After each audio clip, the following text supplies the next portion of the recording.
حضور پاک صلی اللہ تعالی علیہ وسلم کا فرمان عالی شان ہے کہ آگاہ ہو جاؤ، جسم کے اندر گوشت کا ایک ایسا ٹکڑا ہے، سب کے جسم کے اندر گوشت کا ایک ایسا ٹکڑا ہے کہ اگر وہ صحیح ہو گیا تو پورا جسم صحیح ہے، اور اگر وہ بگڑ گیا تو پورا جسم بگڑ جائے گا۔ وہ کیا ہے؟ الا وہی القلب، میرے آقا فرماتے ہیں آگاہ ہو جاؤ، وہ دل ہے، وہ دل ہے۔ دل اگر صحیح رہا تو پورا جسم صحیح رہے گا۔ سائنٹیفک طریقے سے بھی دیکھا جائے، جسمانی یا حیاتیات بایولوجی کے اعتبار سے دیکھا جائے تو بھی جسم کے اندر دل کا بڑا مقام ہے۔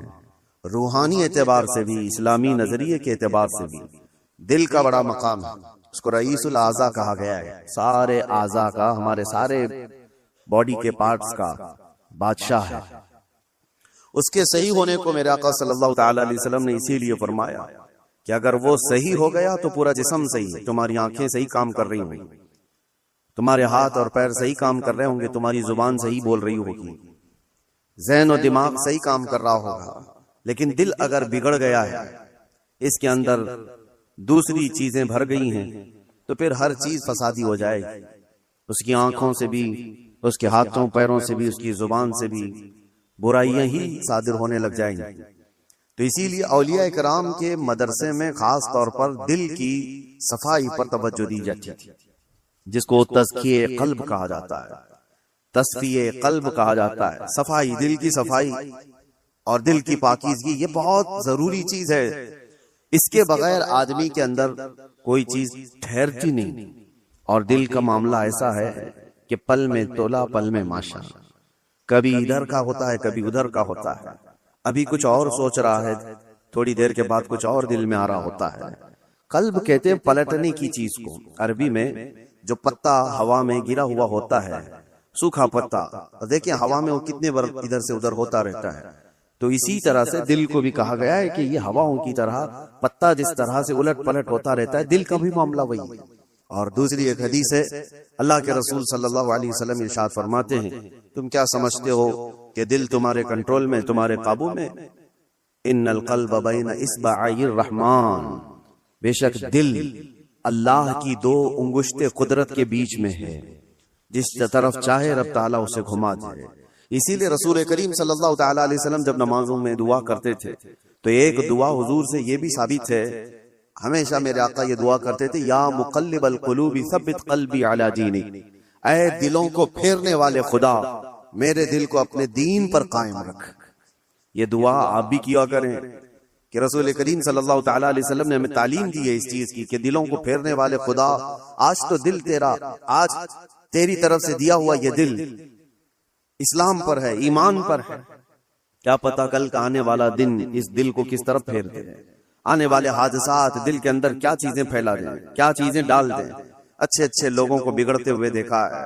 اسی لیے ہمیشہ اس بات کی طرف رہیں کہ اللہ تبارک و تعالی ہمارے دل کو اپنے دین پر اور اپنی عبادت پر قائم رکھے۔ دوسری چیز یہ قلب کے متعلق قرآن نے کیا کہا؟ الذین آمنوا وتطمئن قلوبهم بذکر اللہ۔ ہاں، یہ دل کا اطمینان کہاں سے؟ آج پتہ ہے آپ کو پورے ورلڈ میں، دنیا میں سب سے زیادہ کامن چیز جو بیماری ہے لوگوں کو، وہ دل کی بے چینی، دل کی گھبراہٹ۔ اب اس کو بایولوجی کے اعتبار سے بلڈ پریشر کہا جائے، بی پی کہا جائے کہ خون کا دوران، اس میں پریشر زیادہ ہو جاتا ہے، یہ سارا کا سارا معاملہ دل سے ہی تو ہے۔ اس کو سائنسی نظریے سے دیکھنے والے لوگ الگ الگ طریقے سے سمجھتے ہیں کہ دل کے اندر چکناہٹ زیادہ آ گئی، خون میں موٹاپا آ گیا ہے، بلڈ جو ہے وہ تھوڑا سا تھک ہو گیا ہے، جس کی وجہ سے دوران خون کم ہو گیا اور پریشر بڑھتا گیا اور بی پی آ گیا، اٹیک آ گیا ہے، فلاں چیزیں۔ اس کو بایولوجی کے اعتبار سے دیکھنے والے، لیکن صوفیاء اکرام فرماتے ہیں جب جب گناہ زیادہ ہوتے ہیں دل کے اوپر دورہ بڑھ جاتا ہے، دل کی بے چینی اور گھبراہٹ بڑھ جاتی ہے۔ جب کبھی دل کے اندر بے چینی اور گھبراہٹ ہو تو صوفیاء اکرام فرماتے ہیں سب سے پہلے توبہ کرو، توبہ کرو، اللہ کریم کی بارگاہ میں اپنے آنسو بہاؤ، دیکھنا دل تمہارا ہلکا ہو جائے گا۔ اور قرآن کیا کہتا ہے؟ قرآن یہ کہتا ہے جو ایمان والے لوگ ہیں ان کے دلوں کا اطمینان اللہ کے ذکر سے ہوتا ہے۔ الا بذکر اللہ تطمئن القلوب، آگاہ ہو جاؤ اللہ کے ذکر سے دلوں کو سکون ملتا ہے۔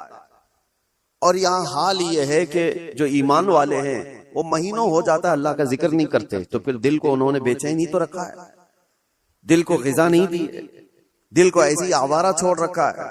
ارے میاں، جسم کو صبح سے لے کر رات تک کھانا نہ دو تو یہ نڈھال ہو جاتا ہے، چکر آنے لگ جاتے ہیں۔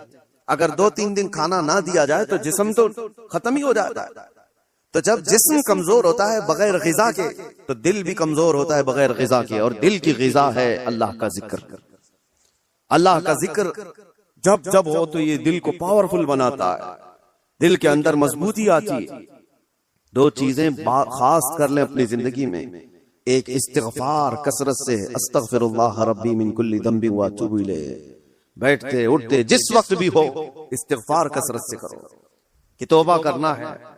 نہ جانے ہماری آنکھیں ابھی کیا کر کے آئی ہیں، پتہ نہیں ہمارے ہاتھوں نے کیا کر دیا، ہماری زبان نے کیا کیا، دن بھر کی خطائیں یہ بڑھتی بڑھتی چلی جاتی ہیں۔ اور ایک حدیث یہ بھی ہے کہ جب انسان پیدا ہوتا ہے نا تو اس کا دل بالکل صاف شفاف آئینے کی طرح ہوتا ہے، صاف شفاف ہوتا ہے آئینے کی طرح۔ جب وہ گناہ کرتا ہے تو ایک کالا دھبا اس کے دل پر لگا دیا جاتا ہے، ایک دھبا، پھر دوسرا گناہ کرتا ہے دوسرا دھبا، تیسرا گناہ کرتا ہے تیسرا دھبا، تو یہ دھبے یہ داغ بڑھتے بڑھتے بڑھتے پھر پورے دل کو کالا کر دیتے ہیں، پورا دل سیاہ ہو جاتا ہے۔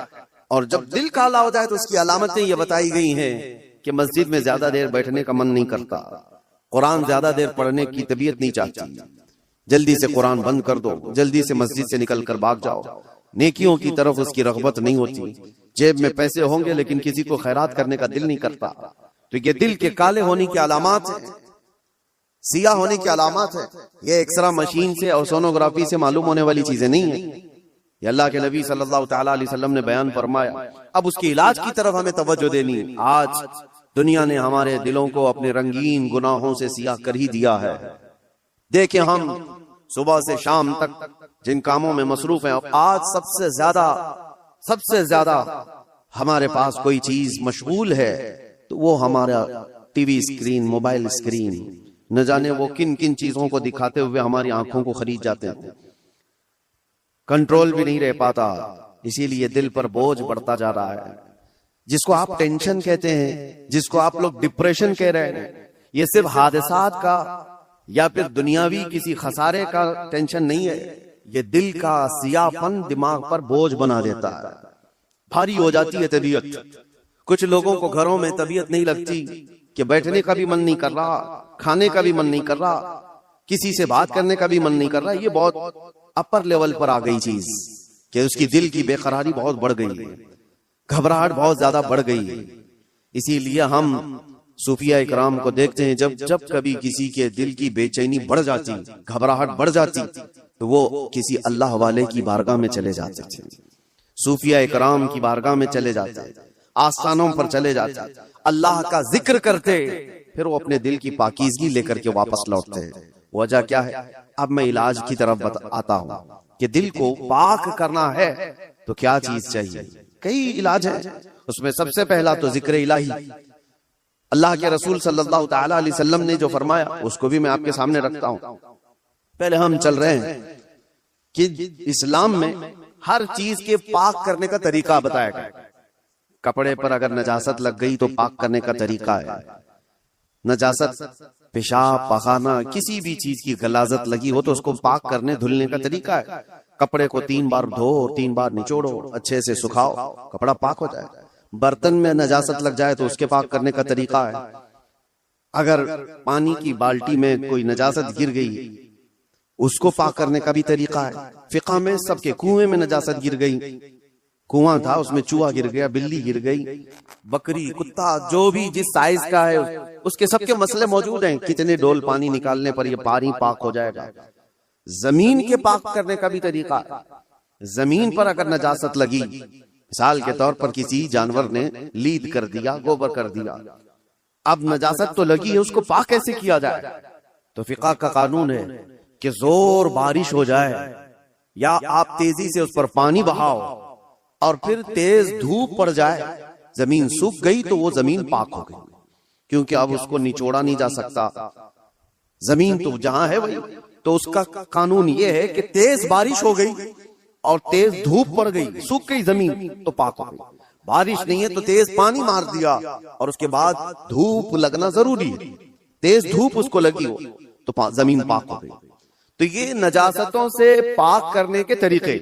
اب آئیے میں آپ کو بتاتا ہوں، دل پر نجاست لگی ہو یہ کیسے پاک کیا جائے.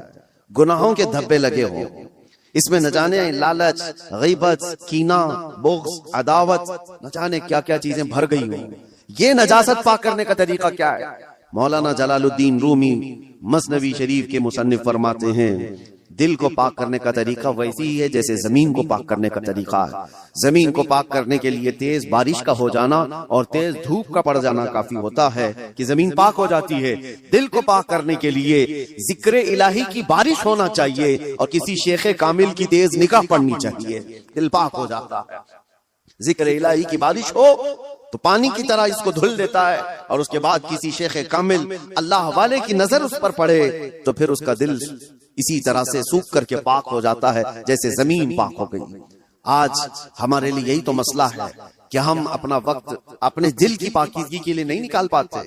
ہمارے پاس یہ وقت ہی نہیں رہ گیا. ہاں اگر جسم کے اندر کوئی بیماری آ گئی تو پھر بھاگیں گے، دوڑیں گے، ڈاکٹرز کے پاس علاج کرائیں گے. میرے عزیزو یہ بے چینی اور بے قراری اور گھبراہٹ کا علاج ان کے پاس بھی نہیں. وہ ڈاکٹرز زیادہ سے زیادہ آپ کو نیند کی گولیاں دے سکتے ہیں ڈپریشن کم کرنے کے لیے، سٹریس کم کرنے کے لیے. آپ اچھے سے سو، گھنٹوں سوتے رہو. کسی کو سلا دینا یہ ڈپریشن کا علاج نہیں ہے. اور کچھ تو ڈاکٹرز کے پاس جا کر ڈپریشن کا علاج گولیوں سے لے کر کے آ گئے، اور کچھ اپنے ہاتھوں علاج کرنے کے لیے سگریٹ پینے لگ گئے، اپنے ہاتھوں علاج کرنے کے لیے وہ بیڑی گٹکا کھانے لگ گئے. ان کو یہ لگتا ہے کہ جیسے ہی ڈپریشن ہوگا، ٹینشن ہوگا، سگریٹ پھونکوں گا تو ٹینشن فری.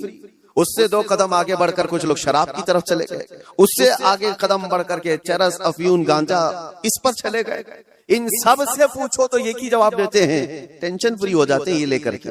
سگریٹ والا بھی، شراب والا بھی، چرس گانجے والا بھی، اس کو یہ لگتا ہے کہ یہ لینے کے بعد ایسا لگتا ہے میں ہواؤں میں اڑ رہا ہوں. اس کے بعد نشہ اترنے کے بعد پھر کیا ہوتا ہے؟ یہ تو اس طرح سے ہے کھجلی کی بیماری. جب تک کھجاتے رہو اچھا لگے، ہاتھ چھوڑ دو تو پھر جلن شروع ہو جائے، چمڑی چھل جائے. گناہوں کا یہی معاملہ ہے، کرنے کے وقت تھوڑی سی لذت لیکن وہ بڑے داغ دھبے چھوڑ جاتے ہیں. بے چینی اور بڑھ جاتی ہے، گھبراہٹ اور بڑھ جاتی ہے. میں نے تڑپتے ہوئے لوگوں کو دیکھا ہے جن کو نشہ نہیں دیا گیا، جو نشے کے ایڈکٹ تھے، ان کو اگر اچانک روک دیا گیا تو پھر وہ ہاتھ پاؤں ایسے مارتے ہیں کہ ان کے ہاتھ میں چاقو آ جائے تو کسی کو مار بھی ڈالیں. ان کے پاس جو کچھ بھی آ جائے وہ سامنے والے کو قتل بھی کر دیں اپنے نشہ کے لیے. وجہ کیا ہے؟ دل کو اتنا بے چین اور بے قرار کر دیا انہوں نے دنیاوی یہ غلاظتوں سے علاج کرنے کے چکر میں کہ وہ دل کی بے چینی ہائی لیول پر بڑھ گئی. دل کی بے چینی اور بے قراری نشہ سے صحیح نہیں ہوتی. دل اللہ کا بنایا ہوا ہے، یہ رحمان کا بنایا ہوا ہے. علاج بھی اسی کے ذکر سے ممکن ہے، اللہ ہی کے نام سے یہ دل کو سکون ملتا ہے. اسی لیے مولانا جلال الدین رومی رحمۃ اللہ تعالی علیہ ایک بات اور بھی کہتے ہیں. خانہ کعبہ دیکھا ہے؟ خانہ کعبہ، توجہ چاہتا ہوں، خانہ کعبہ اتنا معظم، اتنا مقدس ہے کہ اس کے لیے کروڑوں مسلمان پوری دنیا کے اطراف و اکناف سے آ کر طواف کرتے ہیں، بوسے دیتے ہیں، سینہ لگاتے ہیں. یہ خانہ کعبہ اللہ کا گھر ہے. لیکن مولانا روم فرماتے ہیں ہے تو کعبہ، یہ ابراہیم خلیل اللہ کی بنائی ہوئی عمارت ہے. ابراہیم خلیل اللہ علیہ السلام کی بنائی ہوئی عمارت ہے کعبہ. اور وہ کہتے ہیں کہ کعبہ بنائے خلیل اطہرست، وہ دل گزرگاہ رب جلیلست. لیکن دل جو ہے مومن کا دل، اللہ کے رسول نے فرمایا قلب المؤمن عرش اللہ، مومن کا دل اللہ کا عرش ہوتا ہے. کعبہ ابراہیم خلیل اللہ نے بنایا، دل تو رب ذوالجلال نے بنایا. تو کہا ہے مولانا روم نے کہ کعبے سے بھی افضل ہے مومن کا دل. کعبے کی بے حرمتی اس سے بڑھ کر کے مومن کے دل کی بے حرمتی ہے. مومن کے دل کا مقام اور بھی بلند کیا گیا. اسی لیے میرے عزیزو حضور پاک صلی اللہ تعالی علیہ وسلم نے جو فرمایا اتقوا فراست المؤمن فانه ينظر بنور اللہ، اس کا مطلب کیا ہے؟ حضور نے فرمایا مومن کی فراست سے ڈرو، اس لیے کہ جب وہ دیکھتا ہے تو اللہ کے نور سے دیکھتا ہے. یہ کس کے لیے فرمایا گیا؟ وہ مومن صالح جس کا دل پاک ہے. ہوتا کیا ہے میں آپ کو بتاؤں، جس کا دل پاک ہے اولیاء کاملین کی بارگاہوں میں جانے کے وقت ہوتا کیا ہے؟ آپ آئے اور کوئی چیز آپ زبان سے کہا نہیں، لیکن میں ایک شیشہ لے کر کے بیٹھا ہوں، ایک آئینہ لے کر کے بیٹھا ہوں، آپ کے آتے ہی آپ کی پوری تصویر اس آئینے میں آئے گی کہ نہیں آئے گی؟ کچھ نہیں کہا آپ نے، بولا کچھ نہیں، اور میں آپ کی تصویر پوری آئینے کے اندر دیکھ سکتا ہوں۔ بزرگان دین کے دلوں کا معاملہ ایسا ہی ہے، وہ اتنا پاک دل ہوتا ہے، جو بھی سامنے جاتا ہے اس کے دل کی ساری تصویر ان کے دل پر چھپ جاتی ہے، وہ یہ تک بھی جانتے ہیں کہ کیا چیزیں لے کر کے آیا ہے۔ ایسا نہیں ہے کہ یہ کسی اور طاقت و قوت سے، جادو سحر سفلی سے یہ معلوم کر رہے، بلکہ دل کی پاکیزگی اتنی ہے کہ سامنے والے کے دل کی تصویریں اس پر چھپ جاتی ہیں، دل پاک رکھنے کا اسی لیے حکم بزرگان دین نے فرمایا۔ آج سب سے زیادہ غلاظت اسی کی ہے ہمارے پاس۔ میں ایک اور بات آپ سے پوچھتا ہوں، یہ اللہ کا گھر ہے، مسجد ہے، مسجد میں کوئی اگر غلاظت لا کر کے پھینک دے تو کیا آپ برداشت کریں گے اسے؟ مسجد کے اندر کوئی پیشاب پخانہ اللہ ہزار بار نہ کرے، معاذ اللہ، لا کر کے ڈال دے تمہارے سامنے، تم برداشت کرو گے؟ آپ جھگڑ لو گے، تھپڑ لگا دو گے، اس کو نکال باہر کر دو گے کہ یہ اللہ کا گھر ہے، یہاں پر غلاظت کیسے ڈال دیا تو نے؟ جو مسجد کی صفوں پر غلاظت دیکھنے کو تیار نہیں وہ مسلمان پھر اپنے دل کو جو اللہ کا عرش ہے اس میں غلاظتیں کیسے ڈال رہا ہے؟ خود سے تو ڈال رہا ہے۔ نہ جانے کس کی محبت، نہ جانے کون کون سے غلیظ سوچے اس نے دل میں ڈال رکھا۔ اسی لیے حضرت صابر کلیری رحمۃ اللہ تعالی علیہ فرمایا کرتے، ایک دل ہے اس میں دو چیزیں نہیں آ سکتی، یا تو اللہ کی محبت آئے گی یا تو پھر انسانوں کی، اللہ رسول کی محبت ہوگی یا تو پھر انسانوں کی، دنیا کی محبت اور اللہ کی محبت ایک ساتھ دل کے اندر نہیں آ سکتے۔ تو تم یہ فیصلہ کرو کس چیز کو تم نے جگہ دے رکھا ہے، اپنے دل کو کس کے لیے کھول رکھا ہے۔ میرے عزیزو، اور ایک علاج کی طرف میں آپ کو لے کر چلتا ہوں۔ اللہ کے رسول صلی اللہ تعالی علیہ وسلم کے پاس ایک صحابی آئے، ایک علامت اور بھی میں آپ کو بتاؤں، نماز پڑھتے ہیں، جیسے ابھی میں نے کہا دل کے کالے ہونے کی علامت یہ ہے کہ مسجد میں زیادہ دیر دل نہیں کرتا، نمازوں کا وقت ہو جائے تو طبیعت بھاری لگنے لگے، اسے عبادتوں کی طرف شوق نہیں لگتا، یہ دل کے اس کے سیاہ ہونے کی علامت۔ اسی طرح سے جب قرآن کی تلاوت ہوتی ہے نا تو پاک دل والے کی آنکھوں سے آنسو آ جاتے ہیں، صاف دل والا نمازوں میں ماہ ہو جاتا ہے، ڈوب جاتا ہے، اور دل کے اندر اگر گناہوں کا بوجھ ہو تو نماز بھی بھاری، وہ پیچھے سے چلانے لگ جائے، امام صاحب کتنی لمبی قرات کرتے ہیں یار، یہ تو دعائیں کتنی لمبی لمبی مانگتے ہیں، ہمارا کام دھندا ہے، تمہارا دل کا بوجھ ہے جو تم 3 گھنٹے 4 گھنٹے میچ دیکھنے پر یہ نہیں کہتے کہ کتنا لمبا چل رہا ہے، فلمیں دیکھنے پر کبھی یہ نہیں کہتے، لیکن مسجد میں 10 منٹ سے زیادہ کی اگر جماعت ہو جائے تو یہ بے چینی اور بے قراری کیوں بڑھ جاتی ہے؟ آپ کو پتا ہے وہ صحابہ اکرام جب نماز پڑھاتے تھے، حضرت معاذ ابن جبل فجر کی نماز میں انہوں نے پورے سورہ بقرہ پڑھا دی تھی۔ سورہ بقرہ 2.5 پارے کی ہے، آپ 2.5 صفحہ نہیں سن پاؤ گے، 2.5 پارے تقریباً انہوں نے پورے فجر کی نماز میں پڑھا دی۔ وہ صحابہ نہ ہوتے تھے سننے میں۔ اب جس بات کے لیے میں یہ کہہ رہا ہوں، نمازوں میں اگر بے چینی اور بے قراری بڑھ گئی ہے تو کیا کرنا چاہیے؟ ایک صحابی آئے تھے حضور کی بارگاہ، یوں کہا یا رسول اللہ صلی اللہ علیہ وسلم، دوسرے لوگ سب جو آپ کے پیچھے نماز پڑھتے ہیں تو روتے ہیں، گڑ گڑاتے ہیں، اللہ کو یاد کرتے ہیں، مجھے رونا نہیں آتا، قرآن پڑھنے پر مجھے اشک نہیں آتے۔ حضور پاک صلی اللہ علیہ وسلم نے فرمایا تمہارا دل سخت ہو گیا ہے، یہ فرمایا تمہارا دل سخت ہو گیا ہے، اس کو نرم کرو۔ کہا کیا کروں؟ کیا علاج میرے آقا نے بیان کیا، وظیفے تو کرتے ہی رہتے ہیں۔ حضور پاک صلی اللہ تعالی علیہ وسلم فرماتے ہیں جاؤ کسی یتیم بچے کے سر پر ہاتھ پھیرو، اللہ دل نرم کر دے گا۔ ایک علاج یہ بھی میرے آقا نے فرمایا، یتیموں کے لیے دل میں اپنے احساس پیدا کرو، دل نرم ہو جائے گا۔ آج سچ بتاتا ہوں میرے عزیزوں، ڈھونڈو ہزاروں ایسے غربا اور مساکین جن کی آنکھوں کو پوچھنے والا کوئی نہیں، جن کی ٹھنڈی اور گرمیوں کے سلسلے میں کوئی دیکھنے والا نہیں۔ ان بچوں کے لیے اگر احساس بھی دل کے اندر ہو، ایک آنسو بھی کا قطرہ بھی نکلے تو تمہارا دل نرم ہو جائے گا۔ آپ کو پتا ہے جب کبھی میں ان فلسطین کے بچوں کو دیکھتا ہوں، رمضان آئے، عید آئے تو اپنے والدین کی قبروں پر جا کر بیٹھ جاتے ہیں، اور کوئی بچہ اپنے باپ کو پکار رہا ہوتا ہے کہ بابا مجھے سن رہے ہو، آج عید کا دن ہے، کوئی کپڑے پہنانے والا نہیں۔ تو یہ زمانے رسول یاد آتا ہے، یہ وہ یتیم ہے کہ اگر میرے آقا کے زمانے میں پکارے ہوتے تو میرے آقا کندھوں پر بٹھا لیتے، آج امت پر کچھ احساس نہیں ہوتا. ان کی چیخیں، ان کی پکار کو سن کر کے سب ہم اپنے اپنے عیش میں مصروف رہتے ہیں. اپنے دل کے اندر احساس پیدا کرو، دل نرم ہو جائے. اور ہم تو جھڑکیاں دے کر کے لوگوں کے تلاشی میں لگ جاتے ہیں. اس کا تو دھندا ہے مانگنے کا، اس کا تو دھندا ہے کمانے کا، یہ غریب نہیں ہے، یہ ایسا ہے ویسا ہے. ساری پنچایت میں تو لگے رہتے ہیں. کیا کوئی یتیم ملتا ہی نہیں، کوئی مسکین ملتا ہی نہیں جس کے سر پر ہم ہاتھ رکھیں؟ میرے عزیزو، آج کے دور میں بھی بہت ہے اس طرح کے. کچھ غیرت مند لوگ وہ ہیں جو زندگی پر سوال نہیں کرتے. کل کی بات میں بتاؤں، کل ہی کی بات، میرے پاس ایک خاتون کا ایسا مسئلہ آیا جس کے 3 بچے معذور ہیں. ایک 14 سال کا، دوسرا 12 سال کا، تیسرا 9 سال کا. تینوں بستر پر، ہاتھ پاؤں مڑے ہوئے، سر جھکا ہوا، نہ بول سکتا ہے نہ